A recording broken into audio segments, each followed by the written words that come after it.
Hello দর্শক, আসসালামু আলাইকুম। আশা করি সকলেই ভালো আছেন।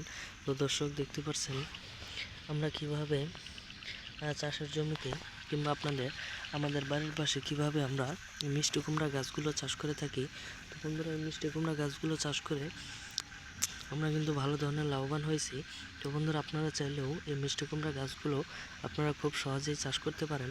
তো বন্ধুরা, এই মিষ্টি কুমড়া গাছগুলো চাষ করে আপনারাও কিন্তু ভালো ধরনের লাভবান হতে পারবেন।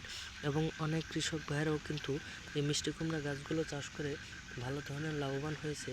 এবং আপনারাও কিন্তু মিষ্টি কুমড়া গাছগুলো চাষ করে ভালো ধরনের লাভবান হতে পারবেন। তো বন্ধুরা, এই মিষ্টি কুমড়া গাছগুলো আপনারা কিভাবে চাষ করবেন? তো বন্ধুরা, আপনারা বাজার থেকে আপনারা এই মিষ্টি কুমড়া গাছের চারাগুলি আপনারা কিনে আনবেন। কিনে আনার পরে সেই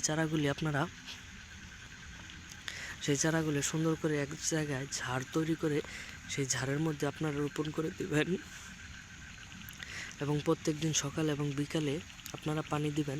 তাতে করে গাছগুলো খুবই দ্রুত বড় হয়ে যাবে। এবং বড় হয়ে যাওয়ার পরে আপনারা কিছু রাসায়নিক সার ব্যবহার করবেন। তাতে করে আপনাদের গাছগুলো খুবই সুন্দর থাকবে এবং কোনো পোকামাকড় ধরবে না গাছের মধ্যে। এবং এই গাছগুলো খুবই সুন্দরভাবে বড় হয়ে যাবে। তারপর মিষ্টি কুমড়াগুলো ধরার পর আপনারা বাজারে বিক্রি করে ভালো টাকা ইনকাম করতে পারবেন। তো বন্ধুরা, আমাদের ভিডিওটি ভালো লাগলে অবশ্যই চ্যানেলটি সাবস্ক্রাইব করে দিবেন। ধন্যবাদ সকলকে। সকলে ভালো থাকবেন। আসসালামু আলাইকুম।